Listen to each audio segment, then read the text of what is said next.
ઉપાસ રહેતી પાછી ઘેર આવી પાણી પીધું ના પીધું ત્યાં ઘડિયાળ જોવું પડે. અરે પ્રતિક્રમણનો ટાઈમ પાછી હું ઉપાસ રહી આવી પ્રતિક્રમણ કર્યું. પ્રતિક્રમણ કરી હાસ સાંજે તો થાકીને લોથપોથ થઈ ગયા હોય. આટલો બધો તો પર્યુષણનો ભાર માથા પર 8 દિવસ લઈ અને હું ફરું તારે મારા પર્યુષણ પર વખતે. પણ આજે છઠ પારણા થઈ ગયા. ખાઈ પીને જલસા. હવે છઠના કર્યા પારણા અને બંધ કર્યા ઉપાશ્રયના પારણા. હવે આવતા વર્ષ સુધી એક તારે જલસા કરવાના. એટલે તો બસ હવે કંઈક પ્લાન કરું કે હવે હું શું કરીશ કંઈક વિચારું છું. જય જીનેન્દ્ર આશા કેમ છે? જય જીનેન્દ્ર કેવો રહ્યો તારે? પર્યુષણ પતી ગયા? શાંતિ? હા બહુ સરસ. મજામાં છે ને તો? હા હો. નિશામી પૂર્ણ મિચ્છામી દુકડા મોક્ષા મિચ્છામી દુકડા. કેવું ચાલે છે તારે? બસ જો સરસ. સાતામાં છે ને? હાસ આ મોક્ષા બી મળી ગઈ. હવે અમે 3 બેનપણી ભેગી થઈ અને કે પિકનિક કરવા જવાનો પ્લાન બનાવીએ.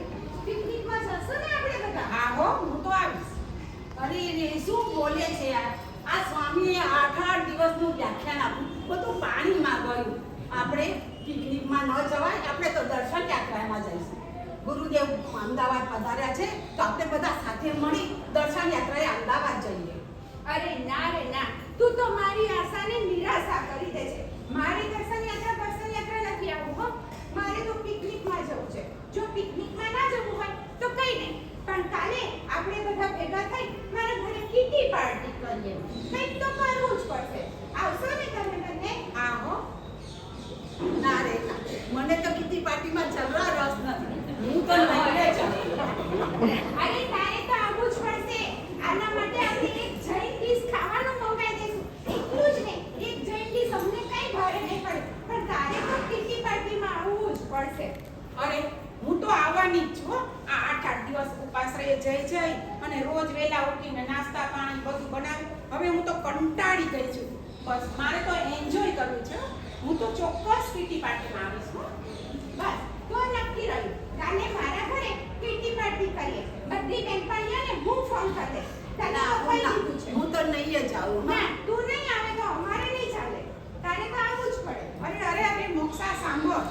જો અમે બધા કીટી પાર્ટીમાં આવવાના છે. તું સમયસર કાલે આવી જજે અને અમે તારી રાહ જોશું. ના હો ના, મને તો ના, તારા વગર તો કીટી પાર્ટી થાય જ નહીં.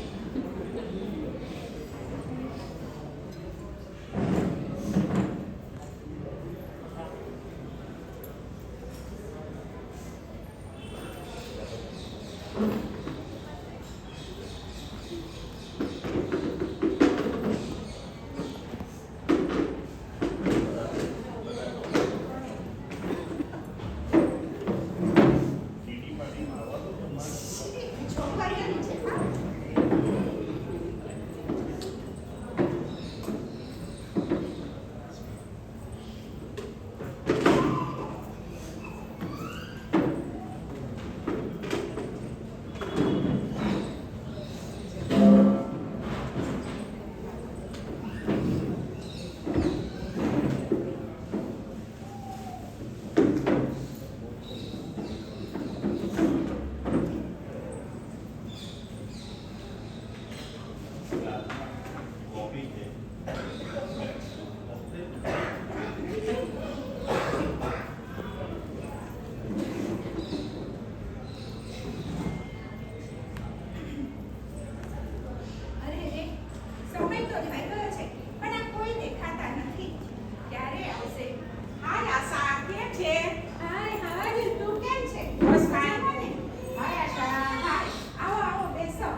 રૂપિયા ફસાઈ ગયા છે અને પાર્ટી પાર્ટી પૈસા આપવાની ના પાડે છે.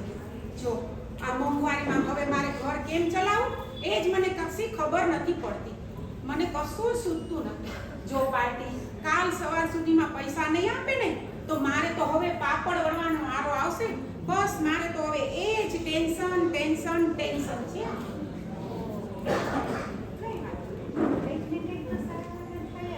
હાય આશા.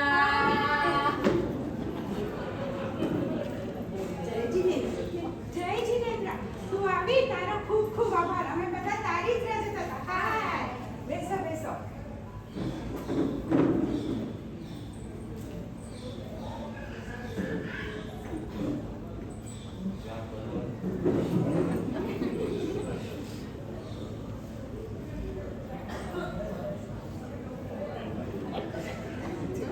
કેવું છે? સરસ છે. બ્રેડ બનાવ્યું ને આજે જ.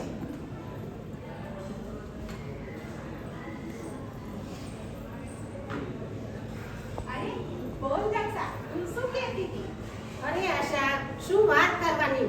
મને તો આ પાર્ટીમાં આવવાની કઈ ઈચ્છા પણ નથી, પણ આ તો તે બહુ આગ્રહ કર્યો એટલે આવી છું.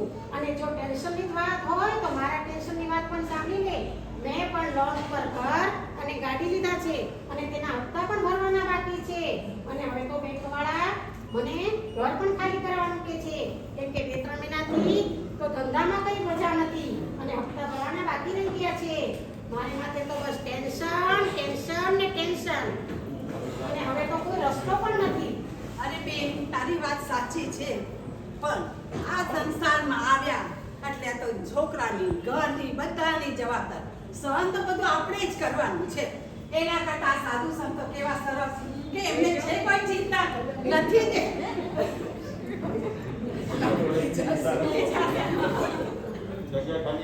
આ સાધુ ભગવાન તો કેવા સરસ ઉપાશ્રીમાં નિર્દોષ મુખ્ય ઉપાશ્રીમાં રહે છે અને આપણા બધાના મુખ ઉપર જુઓ, બધાના મોઢા ઉપર ચિંતા બધું દેખાય છે. હા, વાત તો સાચી છે. હા, આ સંસારની માયા જ એવી છે. મારે તો ચિંતાની ચિંતા જ છે. સળગી સળગીને ધુમાડા નીકળી જાય છે. એક સાંધું ત્યાં 13 ફૂટે છે.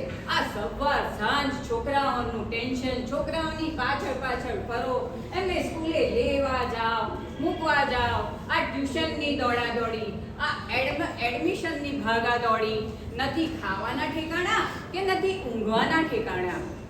મારે તો છતે પૈસે શાંતિ નથી. વળી આ છોકરાઓને સારું ભણતર આપ્યા પછી પણ, સારો અભ્યાસ કરાવ્યા પછી પણ સારી કોલેજ કે સારી યુનિવર્સિટીમાં એડમિશન મળશે કે નહીં તેનું પણ ટેન્શન ટેન્શન ટેન્શન. આવો વીણા, તારી વાત 100% છે, સાચી છે. આ છોકરાઓ એટલે માથાનો દુખાવો, ખર્ચા, બોજારો અને સંસ્કાર વગરનું ભણતર. ન ભણાવીએ તોય ન ચાલે, એટલે ભણાવવું તો પડે. પણ આ બોજારો ને ભણતર જોઈ તો બીજું શું છે? ખાલી ડિગ્રી મેળવવાનું છે, બીજું કાંઈ છે? અરે વાત તમારી તો સાચી છે. આ સંસાર અને આ સંયમ આસમાન જમીનનો ફરક છે. આ સંસારની અંદર ટીપું સુખ મેળવવા માટે સમુદ્ર જેટલું દુઃખ ભોગવવું પડે છે. એના કરતા આ સાધુ ભગવાન તો કેવા સરસ ઉપાશ્રીમાં નિર્દોષ બેઠા છે અને એ 22 પરીક્ષા સહન કરે છતાં મુખ પર અપાર આનંદ દેખાય છે.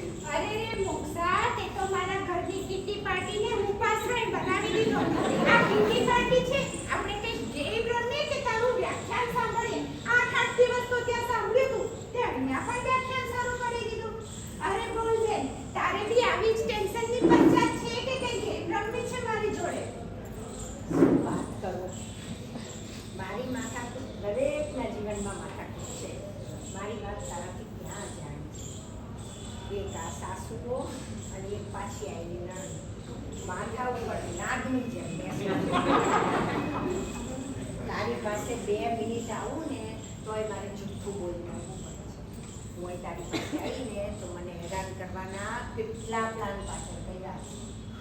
હવે તેવું થાય કે આ લગ્નના લાડવા કરતા સંસારનો સંયમનો સાચો લીધો હોત તો સારું હતું. પણ શું કરવું? હવે રાંધ્યા પછી આપણે શું કરવું?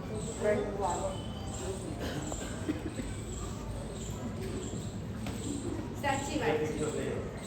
આ સંસારમાં દુઃખ સિવાય ક્યાં કશું છે? મને જ જોઈ લો ને, મારે માટે પણ દુઃખ તો કેટલું બધું છે, પણ હું હસતા મોઢે એને ભૂલવાની કોશિશ કરું છું. આ વર્ષો વીતી ગયા પણ હજી હું મારા દીકરાને નથી ભૂલી શકતી. એને ભૂલવા માટે હું સંસારના સુખોની પાછળ અહીં તહીં ફાંફા મારું છું, પણ મારા દીકરાનો ચહેરો મારી આંખ સામેથી દૂર નથી થતો. આખા રોમે રોમમાં મને એની યાદ છવાઈ જાય છે. પણ શું કરવાનું? દુઃખી થઈ થઈને હું આ જીવન સંસારની વ્યર્થ વસ્તુઓની પાછળ ભૂલાવવાની કોશિશ કરું છું, પણ છતાંય હું ભૂલી નથી શકતી એને. વાત તો સાચી છે. આ સંસારની અંદર દુઃખ દુઃખ ને દુઃખ જ છે. આટલું દુઃખ મેળવવા માટે, સંસારનું સુખ ભોગવવા માટે આટલું બધું દુઃખ ભોગવવું પડે છે. એના કરતા તો આપણે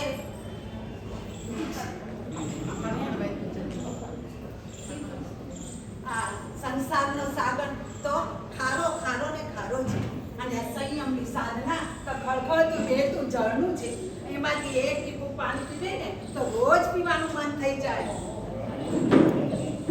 અરે, તારી વાત સાવ સાચી છે હો. સાંભળ્યું ને બધાએ? આ સંસાર માંડીને આપણે તો દુઃખી દુઃખી થઈ ગયા. જો સુખી થવું હોય તો હવે સાચો માર્ગ પ્રભુ મહાવીરનો જ છે હો. તમે બધા સાંભળી લેજો. માટે તો કૃષ્ણ મહારાજા કહે છે પોતાની દીકરીઓને કે તમારે દાસી બનવું છે કે રાણી બનવું છે. દાસી બનવું હોય તો આ સંસારમાં જાઓ, અને રાણી બનવું છે તો એમના ભગવાનના ચરણે જઈ ભિક્ષા અંગીકાર કરો. હા, આ પરણ્યા એટલે પતિ ગયા એ વાત તો છેક આજે મને સમજાય છે. બાકી તો આખા સંસારમાં બસ ટેન્શન ટેન્શન ને ટેન્શન જ છે.